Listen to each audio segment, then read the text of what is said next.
Hi everyone, welcome back to the new video. Today we're going to be picking up right where we left off last time. We've got our urban to natural montage sequence that we made, and just to recap on the last video. So the last video we looked at just basic sequencing. So how to just drag and drop all your different clips in sequence and start creating your story, your film, your portfolio, whatever it is, and putting all your clips and audio in order on the sequence timeline. Today is, I would say, the next most important thing to learn, and that's the basics of transitions.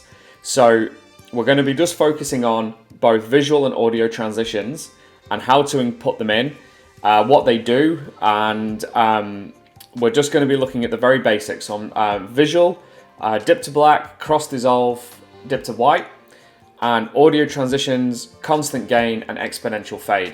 So they're the two, they would be the most basic ones that I would recommend that you start using if you're new to this. There's loads and loads of other things that you in Premiere Pro that you can learn, that you can add in. But just because we're starting out and we're just learning, I think them are the best ones to start with. So to do that, we're going to be coming over to this panel on the far right hand side that we haven't used yet. And this is a very, very important panel. So yeah, as we've sort of made our way across, the panel. We've started off here, and then we've gone to the sequence timeline, and then the editing viewing screen, and now we're coming all the way over to the effects, the title graphics, sound effects, color grading. All this stuff is in here. So for today, we're just going to be using this top one here, which is effects. So to access the transitions, you need to click the effects tab, and then this will bring down all these different options here. So as you can see, there's presets, that will be another video. Lumetri presets, which are sort of preset color grades or specific looks that you can add over a visual. Again, that will be another video. Audio effects, audio transitions, video effects, and video transitions. So today, the main two we're going to be looking at are audio transitions and video transitions. So let's start with video first. So if we drop this down, and as you can see, there's loads and loads of different things you can do. And I would fully recommend, once you've watched this video and I've shown you how to use like the dip to white, black, cross dissolve, play around with all these things in here, experiment, just drag and drop them on, see what they do. You might find something that you like. Yeah, so basically let's start with a dissolve. So we can go in here, and then we can, and all of our dip to white, dip to black, cross dissolves, additive dissolve as well, we'll go over I think today. They're all in here. So we can start with maybe a dip to black. So we want to put this on the opening of our clip. So at the moment our clip looks a little bit something like this. Starts with that. So we want to have something to sort of introduce this short little film that we're making. So let's add a dip to black in there. And we just drag.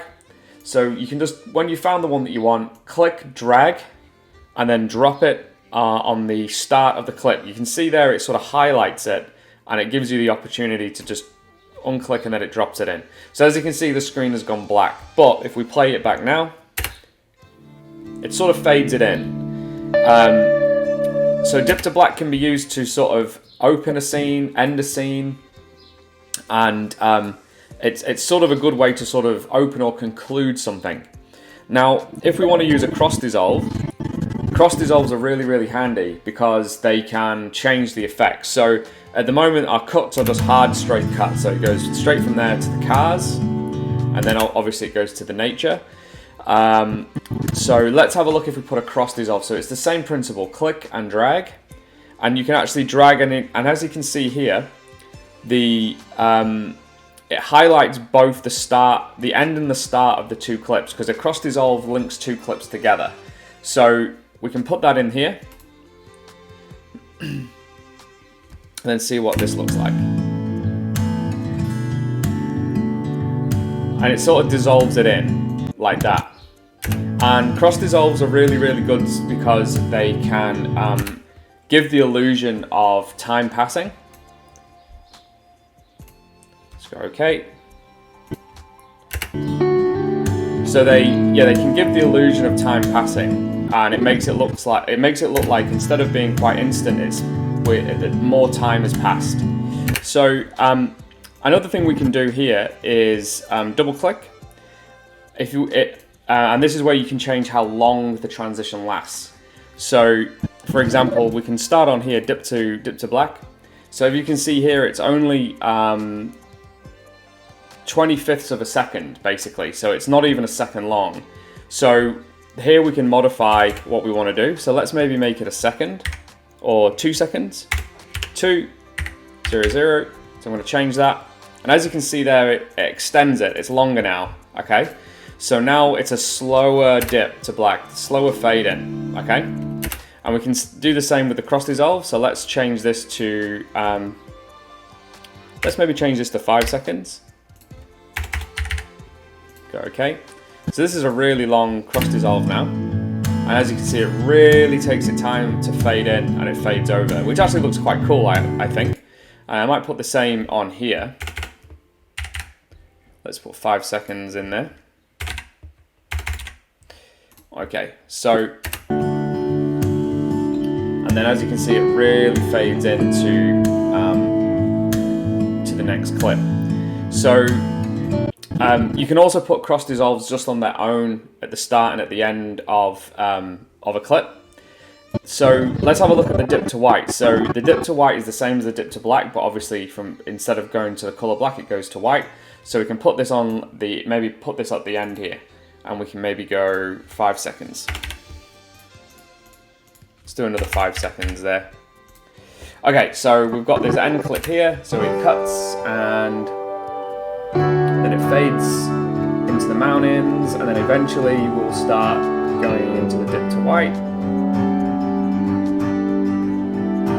It's actually a really cool ending because they've got the clouds in there that are white as well, so it kind of gives this effect. So the dip to white can be used for different things, such as if you've got a character who's going into a flashback or like a daydream or they're asleep or something like that.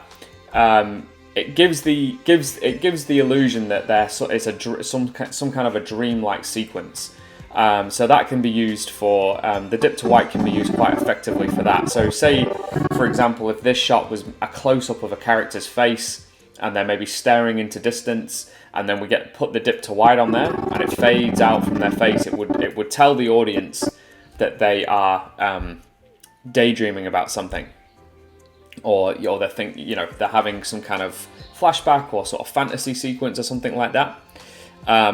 So they're the three basic effects. So now the audio, three basic transitions. So the audio transitions work they work exactly the same way. So if we just go to audio transitions, click down the crossfade. Audio transitions, there isn't as many. So there's only three that you can the three main ones to choose from. I just for the sake of this, I just want constant gain and exponential fade. So constant gain, you can put at the start of your music or your audio. And basically it just goes from quiet it just starts at quiet and then it builds it in.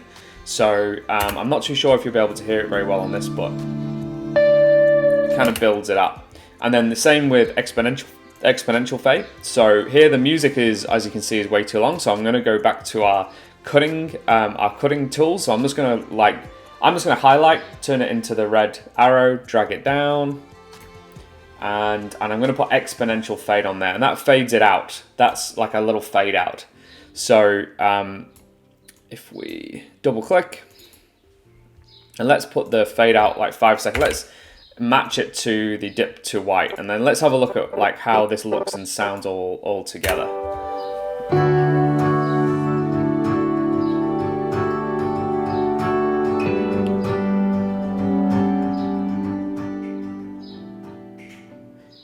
So I think that looks pretty good, and both of them together you can create some really cool different effects. So yeah, that's all it's going to be today, a nice short tutorial today, and that's just the very basic audio and visual transitions. So I think the next episode I'm going to make is going to be about how to include titles over the top, which also is very simple and straightforward, and that's where we'll be using the essential graphics. So I hope this was really helpful. And I'm looking forward to seeing you on the next episode. Thanks.